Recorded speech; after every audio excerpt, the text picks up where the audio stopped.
Bom dia, meus amados. Hoje é quarta-feira, dia 24 de abril de 2024. Vamos trazer aqui mais um áudio para vocês com o título A Energia da Criação. Nós vamos ver aqui neste áudio de hoje que a alma nada mais é que uma consciência que cria o tempo todo e essa criação precisa ser canalizada por uma das polaridades, já que estamos num mundo de dualidade. Quando nós canalizamos para o positivo, estaremos fazendo o bem, e quando não canalizamos essa energia da criação para o positivo, obviamente ela precisa criar algo e vai criar na outra polaridade, que é o mal. Muito simples de se entender por que há essas duas possibilidades, porque essa energia ela precisa ser criada, canalizada, precisa ser usada, porque se não for usada é uma energia que vai ser destrutiva, ou seja, ela acaba por destruir o próprio corpo que ela ocupa, que é o corpo humano, já que a alma é esta consciência que ocupa esse corpo. Então vamos fazer alguns levantamentos, como se diz, de como tudo isso se processa. Porque o grande segredo da humanidade é descobrir-se a si próprio. Nós somos almas encarnadas que desceram numa consciência maior, muito grande, muito elevada. Mas quando chegamos aqui, entramos numa redoma escura, porque os véus do esquecimento impedem que acessemos a nossa consciência maior. E nesta limitação de consciência, nós vamos aprender a criar. Aquilo que nós já dissemos tantas vezes, criar com a luz quase zerada que há em nós e criar dentro de um mundo de sombras. Criar na ausência de luz é o desafio das almas que aceitam esta experiência. Muitas vezes eu vejo alguns comentários que dizem: mas se a nossa consciência já sabe tudo, por que Deus quer que alguém venha experienciar sob o véu do esquecimento sem saber quem ele é? Bom, não teria sentido nenhum uma alma encarnar de fato, se ela lembrasse quem ela é. Eu já fiz essa comparação uma vez. Vamos supor que uma pessoa que já tem nível universitário, mas na sua infância ele não aprendeu nada no jardim, no prezinho, porque na época não existia isso. Então ele está lá já uma certa idade, adulto, com um curso universitário, mas ele gostaria de sentir como é viver aquela pré-infância, pré-escolar, numa escola de jardim para os alunos que estão apenas iniciando a sua caminhada. Se ele fosse lá naquela sala munido da consciência que ele tem, não tem como aprender. Isso é impossível, porque a consciência dele está muito elevada. Então ele precisa apagar aquela consciência momentaneamente para experienciar como se fosse realmente uma criança. Claro que isso é uma comparação, mas eu acredito que seja suficiente para que você possa realmente entender por que nós estamos aqui neste planeta de provas e expiações com tantas limitações. Porque nós precisamos levar essa experiência não só para nós, para a nossa mônada, para nossas versões superiores, mas para todas as almas, todos os universos, levar lá para a fonte. Quando nós experienciamos algo aqui, vamos dar um exemplo, o que você está fazendo hoje? Isso está passando em tempo real, como se fosse uma transmissão de televisão, mostrando o que você está fazendo, o que você está sentindo e a tua capacidade de cocriar nesta limitação está passando direto para a tua versão acima de você, na tua mônada, para outra acima, e assim vai até chegar no teu átomo semente, que é o teu eu superior, lá na fonte. Uma vez que chega lá, é registrado nesta fonte e fica disponível para todas as almas criadas no cosmo infinito. Assim ficamos mais entendidos quanto à finalidade de estar aqui como um fractal. Às vezes a gente precisa repetir algumas coisas para trazer para a memória alguns fatos que vão ajudar na compreensão do assunto. Se a nossa alma maior, que é o nosso eu superior, como super-alma, pode criar universos, multiversos, galáxias e também estrelas, nós viemos aqui para criar na limitação coisas pequenas. Estamos aqui criando ou co-criando coisas apenas de interesse que ajudam na evolução do planeta Terra. Porque a criação do cosmos, a criação dos universos, é tarefa do nosso eu superior, que não pode vir aqui experienciar a limitação de um planeta de terceira dimensão, de provas e expiações. Estando aqui nesse planeta, a consciência, e vamos deixar aqui mais uma vez bem claro, a alma é a nossa consciência.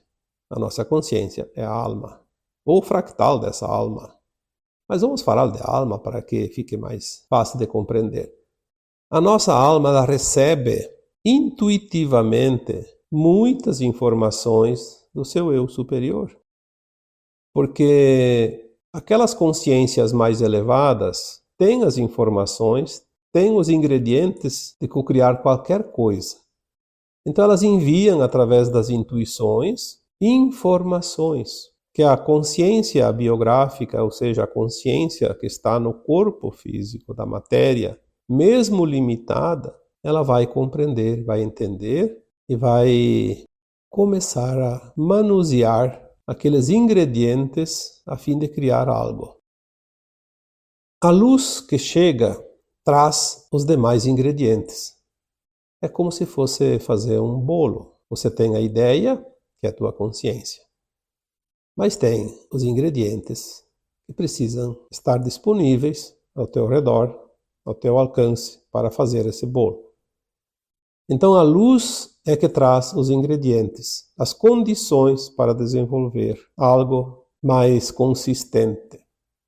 Por isso, em os ciclos, quando a luz é mais fraca, os ingredientes são em menos número e mais limitados. Quando a luz é mais forte, os ingredientes são mais diversificados e mais decisivos em algo novo, porque são coisas novas também que chegam com a nova incidência de luz. Se essa luz traz os ingredientes e a consciência tem a sua intuição, temos então as ferramentas para co-criar. Vamos co-criar tudo o que nos é permitido dentro daquilo que a nossa imaginação possa imaginar, possa pensar, possa intuir. E o mais engraçado é que nós podemos co-criar nas duas versões, no positivo e no negativo, para experienciar de fato a dualidade. Quando nós falamos de lei de causa e efeito, ação e reação, é exatamente isso. As possibilidades que nós temos de criar, ora na luz, ora na sombra, ora com um ingrediente, ora com outro ingrediente, ora com uma ideia, ora com outra ideia. E o mais engraçado é que tudo isso faz parte do currículo dessa escola de almas. Não há nada de errado em fazer coisas no negativo, desde que se aprenda a lição e desde que não se repita sabendo que aquilo não é luz, é sombra. É quando nós insistimos em criar algo no negativo é que causa a necessidade de reparação, de resgate, aquilo que nós chamamos de karma negativo.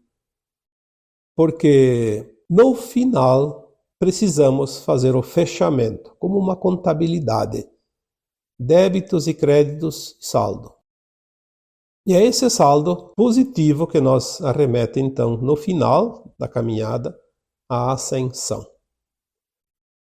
Quando aprendemos todas as lições na limitação, nós vamos, então, precisar ascensionar, porque a consciência não tem mais nada a aprender naquela limitação. Então ela vai subir degraus. O que significa isso? Subir a gente chama ascensionar. Ela vai ampliar a sua capacidade. Por isso, na quinta dimensão, a nossa consciência está lá em 79%, ao invés de 1, 2 como era no início da terceira dimensão. Como a nova Terra tem faixas, já foi falado aqui, de quinta, sexta, sétima, oitava e nona dimensões, a consciência tem aquele limite ou aquele espaço de tangenciar entre 79% e 100%, que ainda é experiência vivida na forma material humana. A partir da 10ª dimensão, os corpos já serão muito sutis, parecerão apenas uma silhueta humana, e a partir da 12ª, um corpo de luz. Mas vamos cocriar até a 9ª dimensão, ainda em forma de matéria. Compreendendo o que nós estamos aqui fazendo na terceira dimensão, é onde nós trabalhamos de fato a matéria mais densa, mais dura, mais bruta, mais pesada. Onde as tendências para o abismo é sempre um risco. Porque uma coisa que é pesada é mais fácil de cair, e quando cai, cai com força. Quanto mais peso, mais velocidade na queda. O risco de cocriar na sombra, ele também se agrava na medida que o nosso instinto, ele sempre tem a tendência da acomodação, a zona de conforto, a lei do menor esforço. Porque é assim, os seres, quanto mais pesados, quanto mais duros, mais sonolentos também, a necessidade de ficar estáticos. Podemos olhar ao redor quando tem um floco de algodão, por exemplo, no vento. O vento leva para cima, para baixo, para a esquerda, para a direita, facilmente. Mas se é uma coisa pesada, é mais difícil de ser levado, de se mover. Então a consciência, enquanto muito baixa, muito pequena, ela tem essa tendência de não se mexer muito, não criar. Mas se essa energia chega até essa consciência, constantemente vinda da luz e das nossas versões mais elevadas, através da intuição. Se chega a energia a toda hora, a todo minuto da nossa vida, essa energia precisa ser gasta. Porque senão ela vai começar a amontoar, entulhar e se transforma num grande problema. Quando nós não criamos energia positiva com esses ingredientes, esta energia ela começa a trabalhar de forma contrária a nós, contra nós. Por isso nós dizemos que a energia criativa está dentro de cada ser humano, mas se o ser humano não usar essa energia para criar, ela se volta contra si mesmo e se torna destrutiva. Como assim? Através das ações, que nós conhecemos como mal, principalmente, e na consequência disso, a energia negativa também transforma-se em doenças, em traumas, depois em medo, culpa, vergonha, raiva, mágoa, ressentimento. E aí vai, a lista é grande. Esta é a parte mais importante do tema de hoje. A energia da criatividade que está dentro de cada um, se não for usada para criar coisas positivas, vai se voltar contra si mesmo, se transforma em energia destrutiva. Como foi demorado para que a humanidade chegasse ao ponto deste entendimento. Por que que Deus manda as doenças? Por que que Deus castiga? Por que que Deus permite? Deus não castiga, Deus não permite nada, Deus não julga, Deus não se mete na nossa vida. Ele é a consciência maior e Ele diz: você é parte do todo e você tem todo o conhecimento necessário para experienciar e você tem o livre-arbítrio de escolha. Experimente aquilo que você quiser, tanto na luz quanto na sombra. Um dia você vai entender tudo e vai voltar para casa, vai ascensionar, vai terminar a missão no mundo de provas e expiações. Nós somos co-criadores de fato e temos todas as ferramentas e temos o poder de escolha do que fazer. O que mais precisa ser dito para se entender essa lei natural dos mundos, das coisas, que envolvem as consciências humanas principalmente? Se essa energia que chega, que não é usada para o bem, ela se torna destrutiva, por quê? Porque a energia ela precisa ser movimentada de uma forma ou de outra. Caso não seja movimentada, ela se destrói por si mesma também, termina. É como uma água que está parada. Se ficar muito tempo, vai apodrecer. Ela precisa de um movimento para se manter viva. As energias do universo estão sempre ativas porque elas funcionam em movimentos espiralados entre os mundos, entre as consciências, com a luz, levadas pela luz, pelo som do universo. Nós precisamos ainda entender muita coisa, mas já temos o suficiente para começar a decifrar esse enigma da vida. Se essa energia não fosse movimentada, haveria uma perda descomunal e colocaria em risco a evolução dos mundos e das espécies. Se as energias que criam os animais não fossem movimentadas, um tempo se passaria e os animais não se criariam mais, desapareceriam da face da Terra.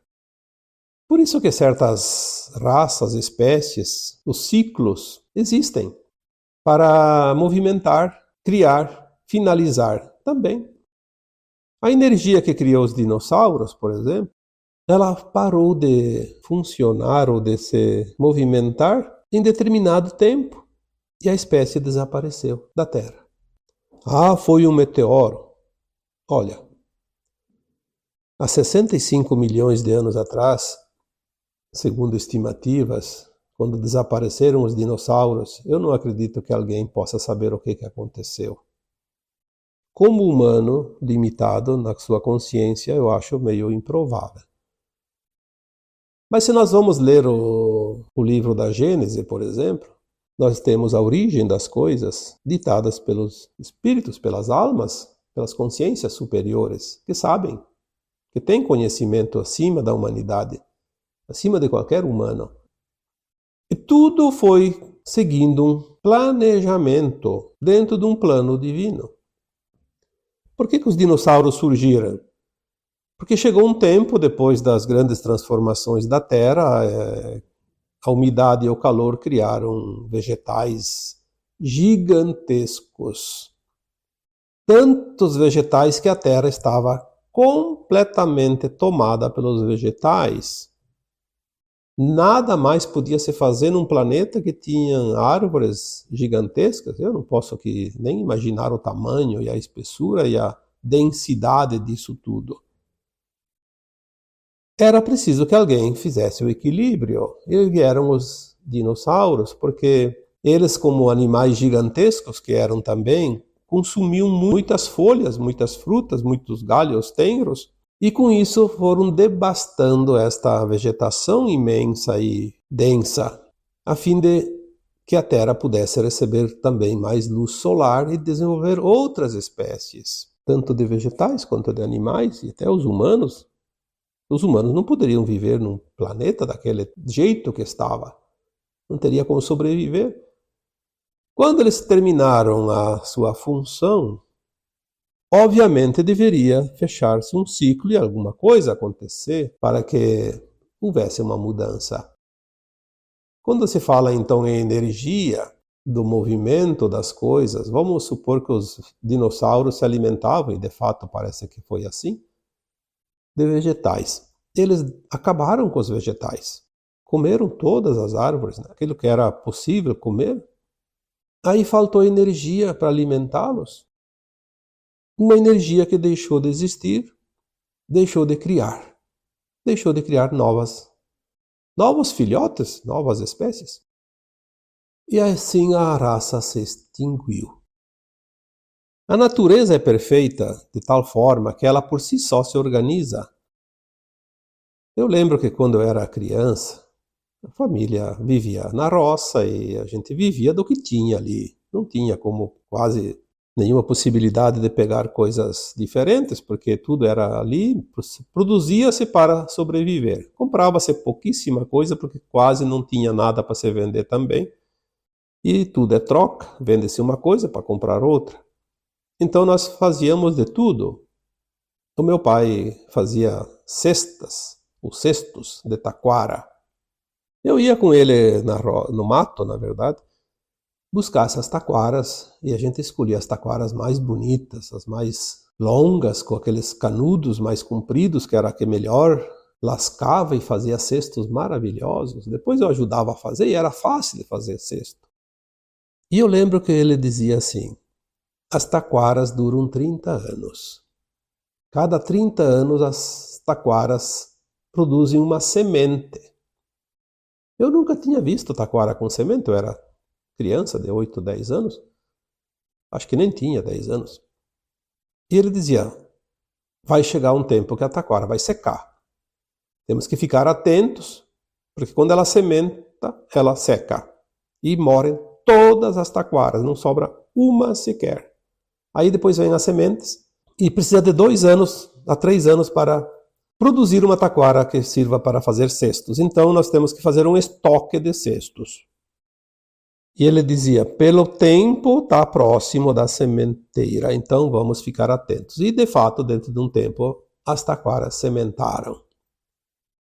Então fizemos um bom estoque de cestos e depois demorou lá uns 2, 3 anos, eu não lembro certo, para que tivessem novas taquaras, porque elas tinham que se reproduzir da semente. Porque a taquara é tipo bambu, ela vai brotando debaixo, bananeira faz a mesma coisa, da raiz sobra um brotinho lá e sobe e produz uma outra árvore, uma nova taquara, um novo bambu, uma nova bananeira. Nós precisamos entender que a energia precisa ser movimentada, renovada, cocriada, transformada. Isso a natureza nos ensina. Então vinha nova remessa de taquara, bonitas, viçosas, renovadas. Junto com a sementeira, com as sementes de taquara, era muita semente. E eram tão pesadas que as taquaras vergavam, caíam todas. Semente, eu nunca tinha visto, então a primeira vez que eu vi semente de taquara, parecia um grão de arroz bem graúdo, pesado. Grão de trigo, bem graúdo, pesado. Incrível aquilo. Até pensei, poderia-se até fazer coisas para comer, porque é um grão, uma semente. Mas quem aproveitava? Os passarinhos e principalmente os ratos. Aí se sabia que quando havia sementes de taquara, haveria uma proliferação de ratos enorme que invadiam as casas quando acabavam as sementes. Porque a semente durava um pouco, talvez ali 6 meses, 1 ano, terminava a safra.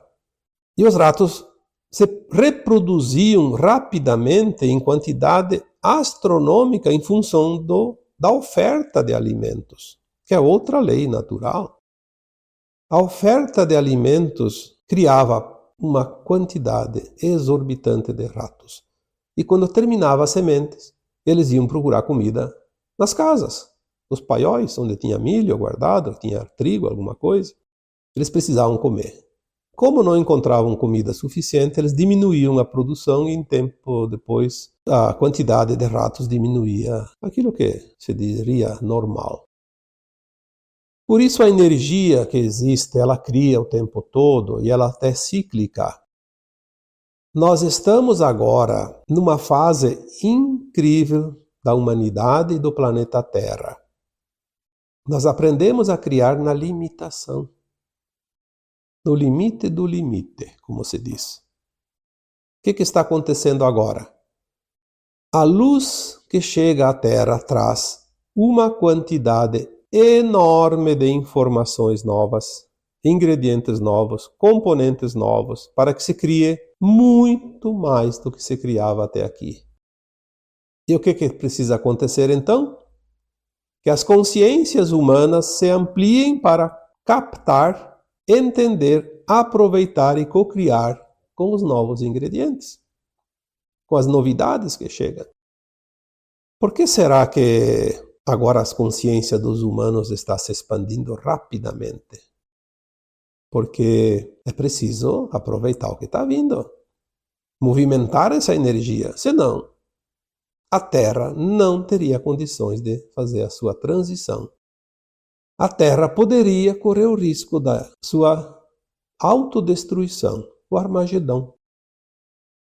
Para que a Terra faça a sua transição, a energia que chega, que se não for criada de forma positiva, lembra-se que eu falei aqui no começo do áudio, se não for usada a energia de forma positiva, ela se transforma em energia negativa e se volta contra si. Se autodestruirá. Ela se transforma, então, no inimigo. Ela fica destrutiva. Então, ao invés de ser construtiva, vai para outra polaridade. Porque a Terra precisa ir para um mundo de quinta dimensão, de regeneração. Então, ou a energia é transformada positivamente, ou então ela destruiria o planeta e a sua humanidade. Transição planetária, ascensão de almas, é mais ou menos isso. É um tempo dentro do calendário cósmico, onde todas as estrelas, planetas, galáxias fazem um movimento, um passo a mais. Estamos neste tempo porque tem o fechamento dos ciclos, que foi dito aqui num áudio anterior. Os ciclos que se fecham e as coincidências dos ciclos, porque fecha-se um tempo. Energia que chega através do nosso Sol local vem do centro da galáxia, que recebe do seu centro superior, que é o centro do universo, o Sol central do universo, que recebe lá do Sol central do multiverso e depois lá da fonte, que é onde se origina tudo. Essa energia ela vem como pulsos. O nosso coração pulsa o tempo todo, a cada pouquinho. Ele tem ali menos de 1 segundo em média a cada pulsar. Por quê? Ele precisa bombear a energia que vem através da respiração, que vai lá para o pulmão e a gente diz purifica o sangue, sim? Ele injeta no sangue a energia prana e tira lá de dentro o lixo, que é a sujeira, a energia negativa. Então o ar impulsiona a energia para dentro e para fora do corpo humano, e o sangue, através da pulsação do seu coração, vai para todas as artérias, todas as veias, até chegar em todas as células do corpo humano e faz a troca energética. Se nós temos ali 80, 90 pulsares de coração por minuto, porque o corpo humano é pequeno, é o tamanho que nós vemos, uma migalha. O nosso planeta, que é um corpo maior, recebe do nosso Sol um pulsar de tempos em tempos, então não é de minuto a minuto. Aí nós temos o dia e a noite. Vem de dia, vem a luz, de noite a parte que está escura não está recebendo a luz do Sol, dá aquela tréguazinha. É o inspirar e expirar da Terra. A galáxia emite um pulsar do seu Sol central para todos os seus planetas e estrelas e sóis, sistemas solares, através do cinturão de fótons. Um pulsar a cada 11, 12 mil anos, porque nós temos um ciclo de precessão dos equinócios, o calendário maia, que também foi falado anteriormente aqui, a cada 25.920 anos. Então, o cinturão atravessa a galáxia de ponta a ponta e nós passamos por ele 2 vezes dentro deste ciclo de 25.920 anos. E esse cinturão ele tem uma largura X que o nosso sistema solar precisa de 2.160 anos para atravessar. Então, de 26 mil anos, vamos arredondar aqui, 13 mil anos num lado, 13 mil anos no outro, 2 vezes que se passa. Temos 4.300 anos de luz. É o pulsar da galáxia, que é um corpo maior do que a Terra. Então, se a Terra tem um pulsar a cada 12 horas, a galáxia tem um pulsar a cada, entre 11 e 13 mil anos, tem um pulso que vem, que é a Era da Luz. 2 vezes dentro do calendário maia. Agora nós estamos recebendo um pulsar de luz que vem da fonte. Ali complicou, porque não se sabe há quantos bilhões ou milhões de anos Mas eu diria, se a Terra tem 4 bilhões, 5 bilhões de anos, e algumas consciências superiores dizem que ela tem 3 vezes mais que a ciência está dizendo, então seria 14, 15, mas não vamos aqui entrar no mérito, seja lá a quantidade que for. São bilhões de anos, então a cada bilhões de anos a fonte solta um pulso de luz, um coração que pulsa uma vez a cada tantos bilhões e vai modificar todas as galáxias, todos os universos. Vamos então entender que agora o momento é auspicioso, único, e você está encarnado neste momento único. Olha a importância desta encarnação. Vivenciar esse momento que se fecha agora. Estamos fechando esse ciclo. Mesmo que leve alguns anos, mas está pronto. Um ciclo cósmico que faz com que impulsione as energias que transformam um planeta todo e transforma individualmente cada consciência humana. A energia em movimento. Quando nós entendermos isso, nós vamos entender a situação de cada consciência humana. O porquê de estarmos aqui. Ah, Deus é injusto. Por que me obrigou a vir para esse planeta de provas e expiações? Você disse, eu vou lá ajudar. É a minha missão de alma, de fractal, vou lá, me transformo num fractal, vou lá e ajudo aquele planeta chamado Terra a fazer a evolução. E você está aqui. Você veio a trabalho, não veio para passear? Você tem um contrato de alma, uma missão. Por que reclama agora? Porque você não lembra. Você não lembra o que você escolheu, o que você queria fazer. Se você lembrasse, não tinha graça. É que nem aquele universitário que vai fazer uma experiência num jardim de infância. Se ele lembrasse que ele já tem uma universidade concluída, frequentada, o que ele está fazendo lá no jardim de infância? Mas se ele esquece tudo, ele vai lá e vive como se fosse uma criancinha de 5 anos. Experienciando, sentindo aquilo que precisa sentir, porque tudo está no sentir. Tu sentiu, armazenou a informação. E é isso que você está fazendo aqui, neste planeta agora. Aproveite a oportunidade. As dificuldades são os desafios que você sabe que vai vencer, mas você precisa usar essa energia para o positivo. Caso contrário, ela vai se transformar numa energia destrutiva do lado negativo, que vai gerar karmas ou traumas. E depois precisa limpar tudo isso. Porque a casa é tua, você mora nela e você tem que zelar por ela. Como se diz, sujou, limpou. Ninguém vai fazer a tua parte. Porque a tua experiência é tua, que você vai levar como única. A do outro é do outro. Cada um vai ter uma história para contar, de uma forma diferente. Não haverá duas histórias iguais nesse planeta povoado de bilhões de almas. E esta é a beleza da vida. Tenha um bom proveito da experiência que você está passando agora. E então agora, eu vos deixo com o meu abraço de luz em cada um de vocês. Namastê.